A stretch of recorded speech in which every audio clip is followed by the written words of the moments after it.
ರಾಜ್ಯಾದ್ಯಂತ ಜಾತಿ ಗಣತಿ ತುಂಬಾ ಜೋರಾಗಿ ನಡೀತಾ ಇದೆ. ಪ್ರಮುಖವಾಗಿ ಇದೊಂದು ಸಾಮಾಜಿಕ, ಆರ್ಥಿಕ ಮತ್ತು ಶೈಕ್ಷಣಿಕ ಸರ್ವೆಯನ್ನ ಮಾಡ್ತಾ ಇರುವಂಥ ಸಂದರ್ಭದಲ್ಲಿ ಸಾಕಷ್ಟು ಸಮಸ್ಯೆಗಳು ಕೂಡ ಎದುರಾಗ್ತಾ ಇದೆ. ಪ್ರಮುಖವಾಗಿ ಎಲ್ಲೆಲ್ಲಿ ಶಿಕ್ಷಕರು ಸರ್ವೆಗೆ ಅಂತ ತೆರಳ್ತಾರೋ ಅಲ್ಲೆಲ್ಲವೂ ಕೂಡ ಸರ್ವರ್ ಸಮಸ್ಯೆ ಮತ್ತೆ ಕಾಡ್ತಾ ಇದೆ. ಕೇವಲ ಒಂದು ಜಿಲ್ಲೆ ಅಲ್ಲ, ಹಲವಾರು ಜಿಲ್ಲೆಗಳಲ್ಲಿ, ಅನೇಕ ಜಿಲ್ಲೆಗಳಲ್ಲಿ ಪದೇ ಸರ್ವರ್ ಸಮಸ್ಯೆ ಕಾಡ್ತಾ ಇದೆ.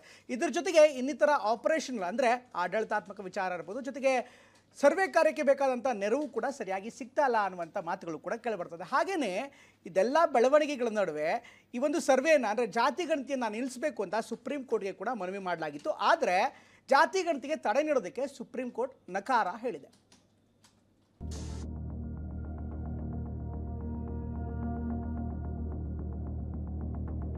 ಹೊಸ ಆ್ಯಪ್ ಹುಡುಕಿ ಆ್ಯಪ್ ಇನ್ನು ಎಂಟ್ರಿ ಮಾಡಿದ್ದೀನಿ, ಈ ರೀತಿ ಬರ್ತಾ ಇದೆ. ಈಗ ನಾವೇನು ಮಾಡಬೇಕು ಅಂತ ಸೊಲ್ಯೂಷನ್ ಕೊಡಬೇಕು. ಫಸ್ಟ್ ತಾಂತ್ರಿಕ ದೋಷಗಳನ್ನ ಸರಿಪಡಿಸಿ ಪ್ರಾಪರ್ ಫಸ್ಟ್ ಟ್ರೈನಿಂಗ್ ಕೊಡ್ರಿ. ಸೂಪರ್ವೈಸರ್ಗೂ ಟ್ರೈನಿಂಗ್ ಇಲ್ಲ. ತರ ಮಾಡಿದ್ರೆ ದಯವಿಟ್ಟು ನಮ್ಮ ಕೈಲಿ ಆಗಲ್ಲ ಸರ್. ಬಲ್ಲೆ ಮಾನಸಿಕ ಹಿಂಸೆ ಆಗ್ತಾ ಇದೆ. ಇವ್ರು ಏಕಾಏಕಿ ನಮ್ಮನ್ನ ಅಖಾಡಕ್ಕೆ ನೋಡ್ಬಿಟ್ಟು ಕೈಯಲ್ಲಿ ಅಸ್ತ್ರವಿಲ್ಲ, ಶಸ್ತ್ರವಿಲ್ಲ, ಯಾವಳೋ ಇಲ್ಲ, ಯುದ್ಧ ಮಾಡಿ ಅಂತ ಬಿಟ್ಬಿಟ್ಟು ಎಲ್ಲ ಸೀನ್ ಮಾಡೋದು. ಜಾತಿ ಸಮೀಕ್ಷೆ ಘೋಷಣೆಯಾದ ದಿನದಿಂದ ಚರ್ಚೆಗಳು ನಡೀತಲೇ ಇವೆ. ಧರ್ಮ, ಜಾತಿ, ಉಪಜಾತಿ ಅಂತೆಲ್ಲ ಅನೇಕ ವಿಚಾರಗಳು ಸದ್ದು ಮಾಡಿ ಹೋಗಿವೆ. ಈ ನಡುವೆ ಅನೇಕರು ಹಿಂದುಳಿದ ವರ್ಗಗಳ ಆಯೋಗದ ಸಮೀಕ್ಷೆ ಪ್ರಶ್ನಿಸಿ ಹೈಕೋರ್ಟ್ ಕದ ತಟ್ಟಿದ್ರು. ಸುದೀರ್ಘ ವಿಚಾರಣೆ ನಡೆಸಿದ ಹೈಕೋರ್ಟ್ ಸಮೀಕ್ಷೆಗೆ ತಡೆ ನೀಡಲು ನಿರಾಕರಿಸಿದೆ. ಜೊತೆಗೆ ಕೆಲವು ಷರತ್ತುಗಳನ್ನು ವಿಧಿಸಿ ಮಧ್ಯಂತರ ಆದೇಶ ಹೊರಡಿಸಿದೆ. ಕೋರ್ಟ್ನಲ್ಲಿ ವಿಚಾರಣೆ ಮುಗಿಯುವವರೆಗೂ ಅಂದ್ರೆ ಡಿಸೆಂಬರ್ 2ನೇ ವಾರದವರೆಗೂ ಸರ್ಕಾರ ಸೇರಿ ಯಾರಿಗೂ ದತ್ತಾಂಶ ಬಹಿರಂಗಪಡಿಸಬಾರದು. ದತ್ತಾಂಶದ ಗೌಪ್ಯತೆಯನ್ನ ಆಯೋಗ ರಕ್ಷಿಸಬೇಕು. ಜನ ಸ್ವಯಂ ಪ್ರೇರಣೆಯಿಂದ ಮಾಹಿತಿ ಕೊಟ್ಟರೆ ಮಾತ್ರ ಪಡೀರಿ. ಈ ಬಗ್ಗೆ ಸಾರ್ವಜನಿಕರಲ್ಲಿ ಅರಿವು ಮೂಡಿಸಬೇಕು. ಮಾಹಿತಿ ನೀಡುವಂತೆ ಯಾವುದೇ ಒತ್ತಡ ಹಾಕಬಾರದು. ಆಯೋಗ ಹೊರತುಪಡಿಸಿ ಬೇರೆ ಯಾರಿಗೂ ದತ್ತಾಂಶ ಸಿಗುವಂತಿಲ್ಲ. ದತ್ತಾಂಶದ ಗೌಪ್ಯತೆ ಸಂಬಂಧ ಪ್ರಮಾಣ ಪತ್ರ ಸಲ್ಲಿಸಬೇಕು. ಹೀಗೆ ಷರತ್ತು ವಿಧಿಸಿದ ಹೈಕೋರ್ಟ್ ಡಿಸೆಂಬರ್ 2ನೇ ವಾರಕ್ಕೆ ವಿಚಾರಣೆ ಮುಂದೂಡಿದೆ.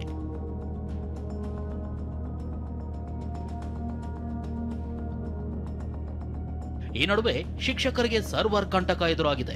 ಕೊಟ್ಟ ಡೆಡ್ಲೈನ್ ಒಳಗೆ ಸಮೀಕ್ಷೆ ಮುಗಿಸೋದಕ್ಕೆ ಶಿಕ್ಷಕರು ಹೆಣಗಾಡೋ ದುಸ್ಥಿತಿ ಬಂದೊದಗಿದೆ. ಶಿವಮೊಗ್ಗದ ಶಿಕ್ಷಕಿಯೊಬ್ಬರು TV9 ಮುಂದೆ ಸಮಸ್ಯೆ ಬಿಚ್ಚಿಟ್ಟಿದ್ದಾರೆ.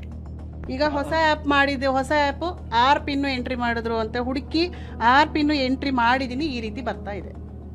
ಈಗ ನಾವೇನು ಮಾಡಬೇಕು ಅಂತ ಸೊಲ್ಯೂಷನ್ ಕೊಡಬೇಕು. ಕಲಬುರಗಿಯಲ್ಲೂ ತಾಂತ್ರಿಕ ಸಮಸ್ಯೆಗೆ ಶಿಕ್ಷಕರು ಬೇಸತ್ತಿದ್ದಾರೆ. ಸರ್ಕಾರ ಜಾತಿ ಗಣತಿಯನ್ನ ತಕ್ಷಣವೇ ಮುಂದೂಡಬೇಕು ಅಂತ ಶಿಕ್ಷಕರು ಸಮೀಕ್ಷೆ ಬಿಟ್ಟು ತಾಲೂಕು ಕಚೇರಿಗೆ ಬಂದು ಮನವಿ ಮಾಡಿದ್ದಾರೆ.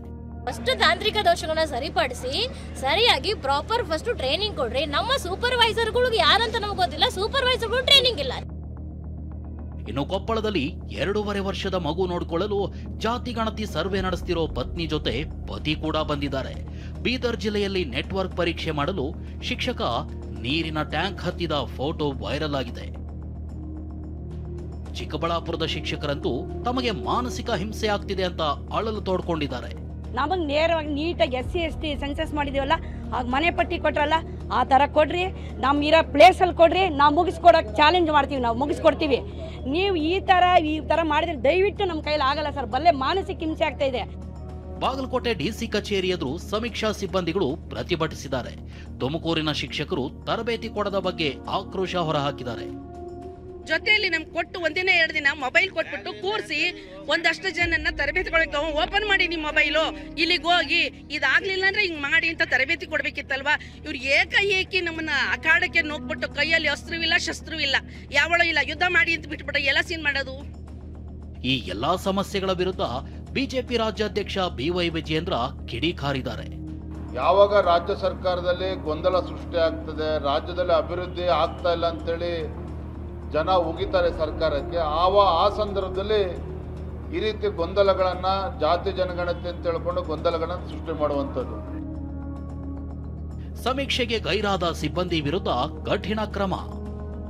ಸಮೀಕ್ಷೆಯ ತಾಂತ್ರಿಕ ದೋಷಗಳ ಬಗ್ಗೆ ಸಚಿವ ಸಂಪುಟದಲ್ಲಿ ಸುದೀರ್ಘ ಚರ್ಚೆ ನಡೆಯಿತು. ನಾಳೆ DCಗಳ ಸಭೆ ನಡೆಸಿ ಸಮಸ್ಯೆ ಸರಿಪಡಿಸುವ ಬಗ್ಗೆ ಚರ್ಚಿಸಲಾಗಿದೆ ಎನ್ನಲಾಗಿದೆ. ಈ ಮಧ್ಯೆ ಸಮೀಕ್ಷೆಗೆ ಗೈರಾದ ಸಿಬ್ಬಂದಿ, ಅಧಿಕಾರಿಗಳ ವಿರುದ್ಧ ಕಠಿಣ ಕ್ರಮ ಕೈಗೊಳ್ಳಲು ಸಂಪುಟ ತೀರ್ಮಾನಿಸಿದೆ. ಆದೇಶದ ಪ್ರಕಾರ ಕೆಲಸಕ್ಕೆ ಹಾಜರಾಗೋದಿಲ್ಲ, ಅವ್ರ ಮೇಲೆ ಕ್ರಮ ಕೈಗೊಳ್ಳುವುದಕ್ಕೆ ಅಧಿಕಾರವನ್ನ ಪರ್ಟಿಕ್ಯುಲರ್ಲಿ GBA ಗ್ರೇಟರ್ ಬ್ಯಾಂಗ್ಳೂರ್ ಅಥಾರಿಟಿಯಲ್ಲಿ ಈ ಭಾಗದಲ್ಲಿ ನೀಡಲಾಗಿದೆ. ಸಮೀಕ್ಷೆಗೆ ತಡೆ ನೀಡಲು ಹೈಕೋರ್ಟ್ ನಿರಾಕರಿಸಿದೆ. ಈ ನಡುವೆ ಮನೆ ಮನೆಗೂ ತೆರಳುತ್ತಿರೋ ಶಿಕ್ಷಕರು ಒಂದಿಲ್ಲೊಂದು ಸಮಸ್ಯೆ ಎದುರಿಸ್ತಲೇ ಇದ್ದಾರೆ. ಇದಕ್ಕೆ ರಾಜ್ಯ ಸರ್ಕಾರ ಅದ್ಯಾವ ಪರಿಹಾರ ಕಂಡುಕೊಳ್ಳುತ್ತೋ ಕಾದು ನೋಡಬೇಕಿದೆ. ರಮೇಶ್ ಜೊತೆ ಪ್ರಸನ್ನ ಗಾಂವ್ಕರ್, TV9 ಬೆಂಗಳೂರು.